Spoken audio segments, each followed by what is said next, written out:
2021년 들어 코로나19는 새로운 변곡점을 맞았습니다. 바로 변종 코로나에 대한 우려와 공포가 확산되고 있는 것인데요. 아직 알려진 바는 없지만 현재까지 개발된 백신이 변종 코로나의 효과가 없을 수 있다는 두려움이 드는 것은 사실입니다.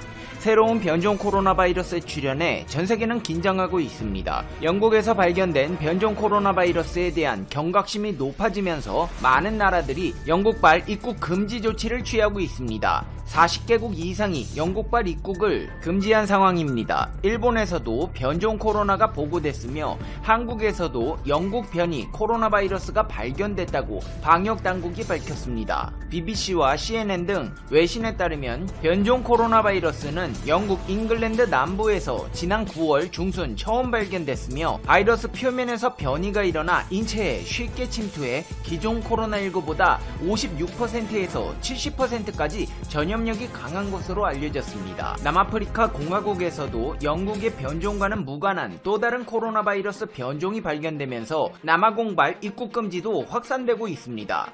백신 회사들은 비상이 걸렸습니다. 화이자와 모더나는 변종 바이러스에 대항해 자사 백신의 효능 검증에 나섰습니다. 양사 모두 개발한 코로나 백신이 메신저 리보 핵산 계열 백신으로 자사의 백신이 새로운 변종 코로나 바이러스에도 효과가 있을 것이라는 것을 증명하는 새로운 연구를 시작한다고 밝히고, 자사의 백신 기술이 빠르게 변화하는 코로나19 변종 바이러스로부터 백신의 효능을 유지할 것을 확신한다고 강조했습니다. 화이자 측은 다양한 돌연변이 균주를 중화시키는 능력과 관련해 백신을 테스트했다면서 지금까지 테스트한 모든 균주에 대해 백신이 효과적이었다고 공표하며 영국발 변종 바이러스와 관련해 백신의 효능을 검증하기 위해 백신을 접종한 사람들로부터 데이터를 수집 중이라고 덧붙였습니다. 그러면서 자사가 보유하고 있는 메신저 리보액산 플랫폼을 활용하면 변종 바이러스 돌연변이를 모방한 백신을 직접 만들 수 있고, 기술적으로는 6주 이내에 새로운 백신 제공이 가능하다고 설명했습니다. 이 말을 분석해봤을 때 변종 바이러스에 기존 백신이 효과가 있는지 증명된 상황은 아니며 새로운 백신 제공을 6주 이내로 하겠다는 것으로 풀이됩니다. 모더나 역시 자사의 백신으로 유도된 면역력은 영국발 변종 바이러스에 대해서도 보호 기능을 보일 것으로 기대한다면서 향후 몇 주 내에 추가 테스트를 진행할 것이라고 밝혔습니다. 우리나라에서 생산되는 아스트라제네카는 화이자와 모더나보다 좀 더 자신감 있는 입장을 표명했습니다. 로이터 통신에 따르면 아스트라제네카가 자사의 코로나19 백신이 이번에 발견된 변종 바이러스의 예방에도 효과가 있을 것이라고 밝혔다고 보도했습니다. 아스트라제네카 측은 자사 백신 후보 물질이 코로나 바이러스에 돋은 단백질 스파이크에 유전 물질을 함유하고 있다면서 이번 변이체에서 발견된 유전 암호의 변화가 단백질 스파이크의 구조를 바꾸진 않은 것으로 보인다고 밝혔습니다. 자, 그렇다면 이 코로나19 변종 바이러스의 정체는 무엇일까요? 대부분의 바이러스는 자연적으로 돌연변이를 일으킵니다. 코로나19를 유발하는 신종 바이러스 역시 예외가 될 수 없습니다. 한 달에 한두 번 정도 변이가 발생하고 있습니다. 변종이라는 단어만으로도 두려움을 불러일으키는 상황이지만 결국 바이러스의 변이는 자연스러운 현상입니다. 다만 바이러스 변이 과정에서 가장 중요한 핵심은 바이러스 습성의 변화 유무입니다. 다행스러운 점은 돌연변이 대다수가 바이러스의 특성에 영향을 주지 않고 있다는 것입니다. 영국의 루시 판도포 교수에 따르면 때때로 돌연변이가 바이러스 특성에 영향을 주어 자연 선택적인 상황에서 비정상적으로 빠르게 확산될 수 있다고 설명했습니다. 영국에서 발견된 돌연변이가 그런 경우인데요. 영국의 수석 과학 고문인 패트릭 발렌스 박사는 지난 9월 20일에 처음 발견된 영국발 바이러스는 11월 중순 영국 내 코로나19 감염 사례의 약 26%를 차지했으며 12월 들어서는 그 수치가 더 높아져 런던 기준으로 62%까지 치솟았다고 말했습니다. 기존 바이러스보다 전파력이 70% 더 강해 훨씬 더 많은 사람들이 신종 바이러스에 감염될 수 있음을 시사하고 있습니다. 변종 바이러스는 영국을 비롯해 덴마크, 벨기에, 네덜란드 등 유럽은 물론 남아프리카 공화국에서도 급속히 확산되고 있는 상황으로 새로운 변종이 2021년 코로나 확산을 주도하고 있습니다. 이런 상황 속에서 희소식이 들려왔습니다. 셀트리온은 현재 개발 중인 신종 코로나 바이러스 감염증 치료 항체가 종전보다 6배 빠른 전파 속도를 지닌 코로나19 변이 바이러스를 무력화시킨 효과를 냈다고 밝혔습니다.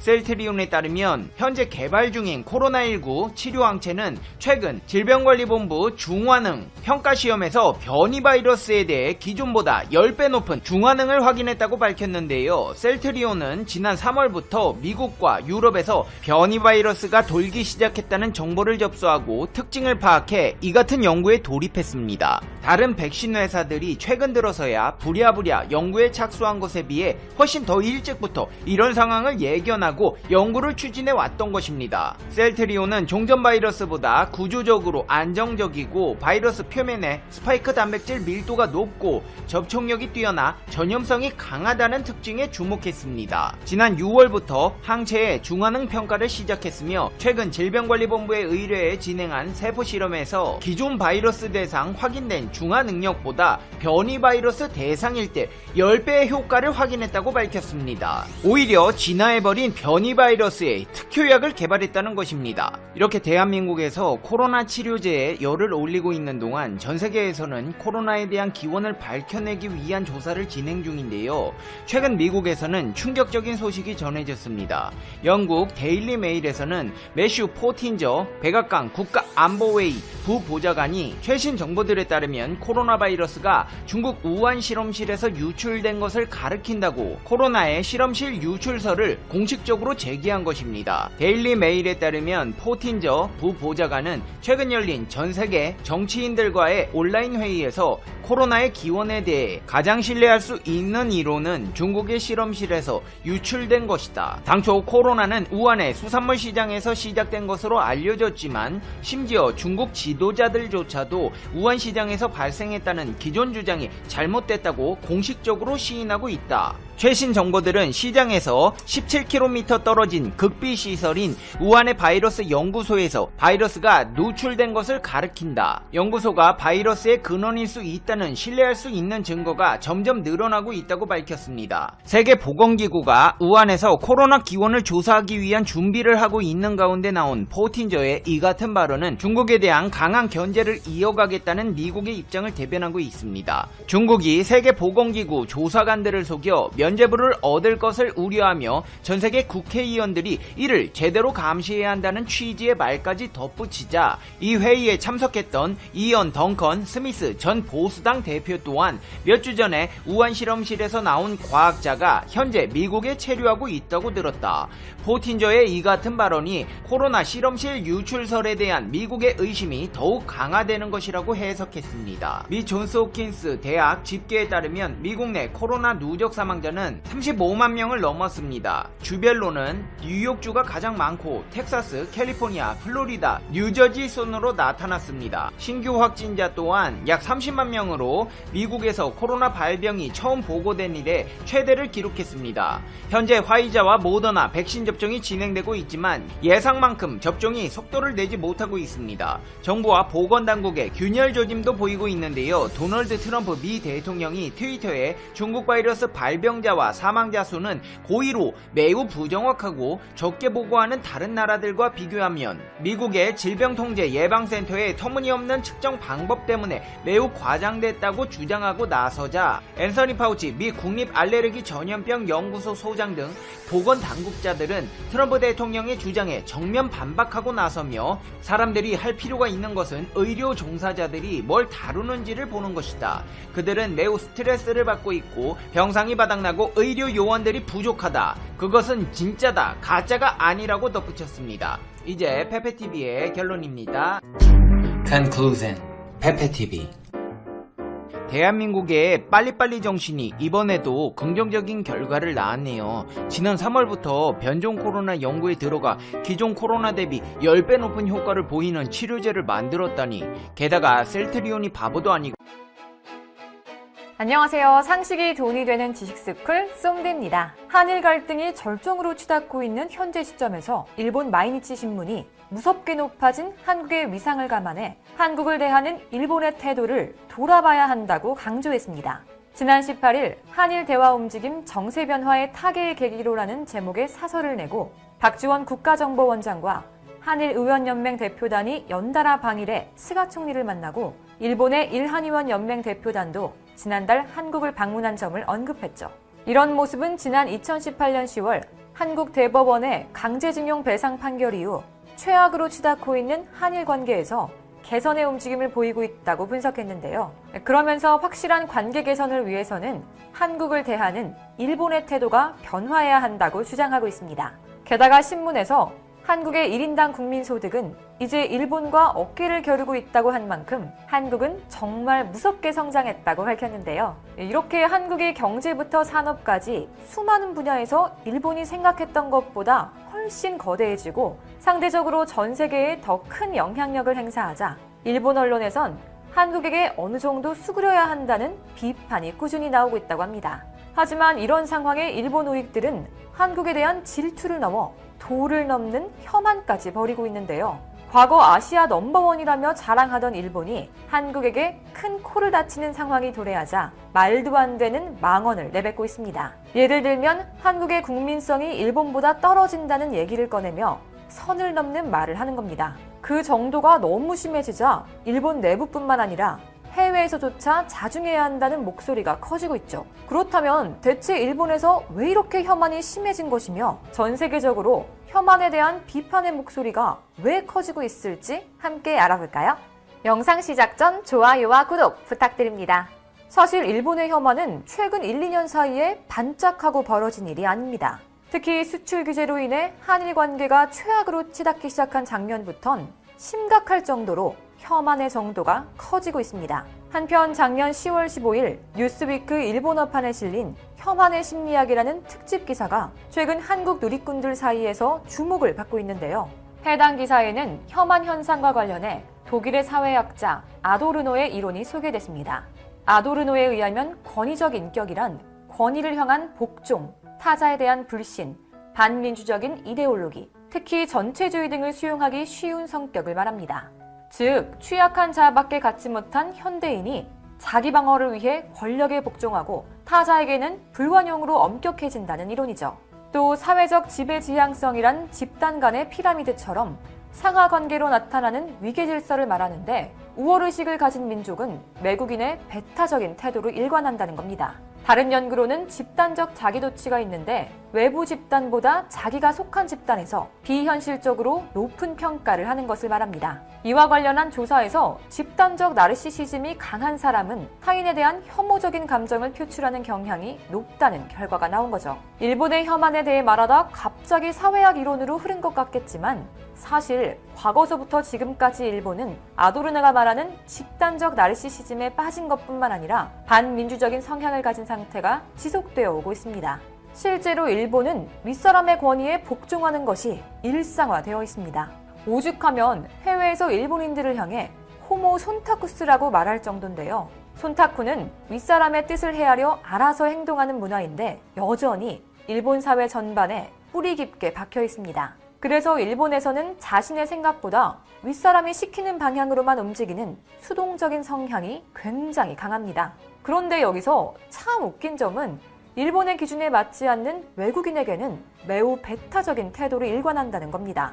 이미 많은 사람들이 알고 있다시피 일본은 그 어떤 나라보다 외국인을 향한 차별이 심한 것으로 알려져 있죠. 이런 일본인들의 성향은 한국을 대할 때 특히나 두드러져 보이는데요. 일제강점기 시절부터 1990년대 중반까지 일본은 외형적으로나 경제적으로나 한국보다 우월하다 느꼈기에 굳이 혐한을 입 밖으로 꺼내지 않아도 한국에 대한 우월의식으로 집단적 자기도취에 빠져 있었습니다. 하지만 2000년대 들어선 한류 문화가 유입되고 한국의 경제가 어느 순간부터 일본을 압박하기 시작하자 한국을 향한 질투와 부정적인 태도가 심화되었습니다. 특히 일본의 주력 수출 산업이었던 자동차와 반도체 등 경제 분야에서 한국이 일본을 제치고 꾸준히 성장하자 부러움과 동시에 우리가 절대 한국에게 질 리가 없다는 심리가 퍼지게 된 겁니다. 심지어 이젠 일본의 많은 분야가 한국에게 뒤처져 있다는 것이 자국 언론을 통해 알려지자 일본이 느끼는 상대적 박탈감은 매우 심해지고 있는데요. 한때 재팬 넘버원이라며 제조업에 있어서 큰 소리를 치던 일본이었지만 지금은 완전히 몰락의 길을 걷고 있습니다. 11년 만에 최악의 경기를 체감하면서 제조업계뿐만 아니라 비제조업 분야에서도 일본의 경기 체감도가 얼어붙어버려 동일본 대지진 때보다 훨씬 상황이 나쁘다라는 말까지 나돌고 있는 거죠. 이렇게 일본이 몰락하는 동안 한국은 끊임없는 발전과 혁신으로 결국 일본을 뛰어넘었는데요. 가전부터 반도체, 디스플레이 등 첨단 산업에서 세계 점유율 주도권을 한국이 일본을 따돌리고 완전히 가지게 되었죠. 그나마 반도체 산업만큼이라도 타격을 주겠다고 억척스럽게 실시한 수출 규제마저도 사실상 일본 기업만 손해를 받고 결국 일본 언론에서조차 잘못된 수출 규제라며 일본 정부를 비판했습니다.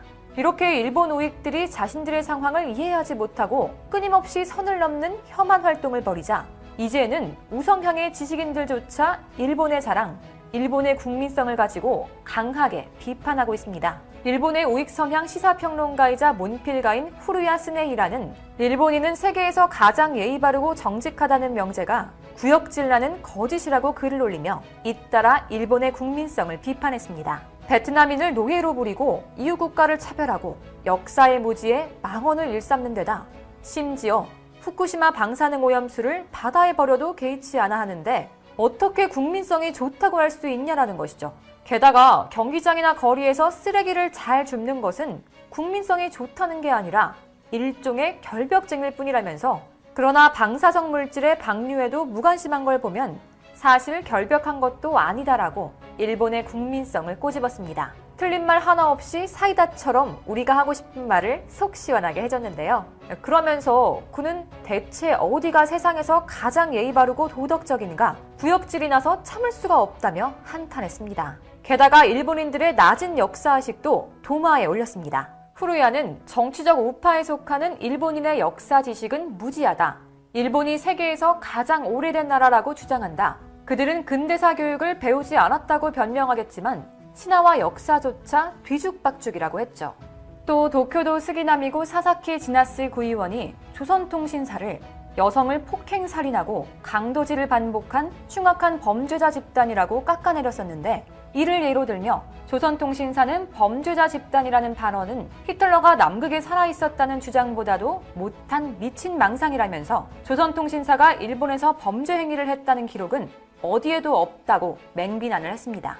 그의 말은 틀린 것 하나 없이 아주 통쾌했지만 일본 우익들은 당황했는데요. 지금까지 일본 우익들이 했었던 망언과 정반대의 주장을 하는 후루야의 행보에 형, 왜 그래? 한국에서 돈 받았어요? 너도 일본을 비판하고 차별하고 있잖아. 변절자. 이 사람 원래 보수였는데 완전 좌익타됐네. 약점 잡혀 영혼을 팔아넘긴 것 같다는 등 인정하지 않는 반응들이 대부분이었습니다. 사실 일본 우익들이 아무리 생태를 부려도 일본 열도는 이미 한국에 푹 빠져있죠. 안타깝게 코로나로 한국에 여행을 올 수 없게 되자 일본의 20대들은 한인타운에 있는 시노쿠보에서 핫도그나 떡볶이를 먹고 K-팝 앨범과 굿즈들을 사는 코스가 유행이라고 합니다. 한 여성은 코로나19 사태 이후엔 한국에 갈 수 없어 시노쿠보에서 대리만족을 느끼고 있다 전했죠. 심지어 일본 내 코로나가 심해지면서 다른 거리들은 죽어가고 있지만 한인타운이 있는 시노쿠보는 더욱 활기를 띠고 있습니다. 심지어는 한국에 못 가지만 한식 기내식이라도 먹기 위해 16대 1의 경쟁률을 뚫고 행사에 참가하는 진풍경도 벌어지고 있는데요. 승무원으로부터 기내식을 건네받은 사람들은 환호를 하며 사진을 찍어 자신의 SNS에 올리는 모습도 보였죠. 일본 우익들이 슬퍼할 소식은 아직 더 남았습니다. K-드라마의 열풍에 푹 빠진 일본 현지 팬들은 드라마 속 촬영지를 소개하는 온라인 토크쇼에 참여하기 위해 엄청난 열정을 불태우고 있기 때문인데요. 한국관광공사는 일본 시장을 대상으로 한국 인기 드라마 3편을 활용해 K-드라마 위크, 이태원의 불시착해도 괜찮아를 주제로 한 랜선 프로모션을 진행 중이라고 밝혔습니다. 영상은 3편의 드라마 출연 배우와 함께 한국관광 온라인 토크쇼, 촬영지 랜선 투어 등으로 진행되는데요. 지난 25일에는 이태원 클라스의 조이서 역을 맡은 배우 김다미 씨가 온라인 토크쇼에 출연해 일본 팬 2천여 명과 함께 촬영 비하인드, 드라마의 배경지인 이태원과 전주 한옥마을 등 관광지를 소개하며 시간을 보냈습니다. 또 지난 28일에는 사랑의 불시착의 오중대원들도 참여해 국내 촬영지의 매력을 소개하거나 소소한 토크쇼를 가졌고, 코로나 종식 후 일본 팬들과 함께 가고 싶은 한국의 관광지를 뽑았을 때 강릉과 안동을 소개하기도 했습니다. 이런 이벤트에 대해 일본 현지에선 뜨거운 반응을 보이고 있는데요. 김다미 배우가 출연한 온라인 토크쇼 다시 보기 영상은 공개 하루 만에 2만여 조회수를 돌파했고, 사랑의 불시착 온라인 토크쇼 직후 행사명 이태원에 불시착해도 괜찮아는 트위터 일본 트렌드 단어에 랭크되기도 했습니다. 한국관광공사 관계자는 해외여행이 재개되면 실제 방한관광 수요로 이어질 것으로 기대하고 있는데요. 일본 우익들이 아무리 혐한을 하더라도 사람은 매력적인 것에 끌리는 법입니다. 이미 일본 열도는 한국에 푹 빠져버린 거죠. 특히 지금처럼 한국 여행을 갈 수 없는 상황일 땐 한식 기내식을 먹는 행사에 엄청난 경쟁률을 뚫고 들어간다거나 한국 배우들과의 랜선 토크쇼에 참여한다거나, 다른 일본의 거리들은 죽어가지만 한인타운을 방문해 어떻게든 한국을 느끼기 위해 안간 힘을 쓰고 있습니다. 이렇게 한국을 사랑하는 사람들이 많아 제 아무리 일본 우익들이 한국을 질투하고 혐한적인 목소리를 내더라도 한국은 전혀 끄떡없습니다. 오히려 일본의 젊은 세대가 한국 빠순이 빠돌이가 되어버려 일본 우익들은 눈물을 흘리며 부들거릴 수밖에 없게 될 겁니다. 이와 관련된 여러분의 다양한 의견 댓글로 남겨주시면 감사하겠습니다. 혹시 주식 하시나요? 우리의 주식이 밥 먹듯 올라 지금 다운하면 현금처럼 쓸 수 있는 10만 원을 드립니다. 투자 성향에 맞춰 추천되는 마스터 종목, 종목이 급등하지 않을 땐 100% 환불. 무료로 내일의 급등 종목 한 개만 열람해보세요. 밥 먹듯이 오르는 주식 일식 어플 올라. 지금 다운받으세요.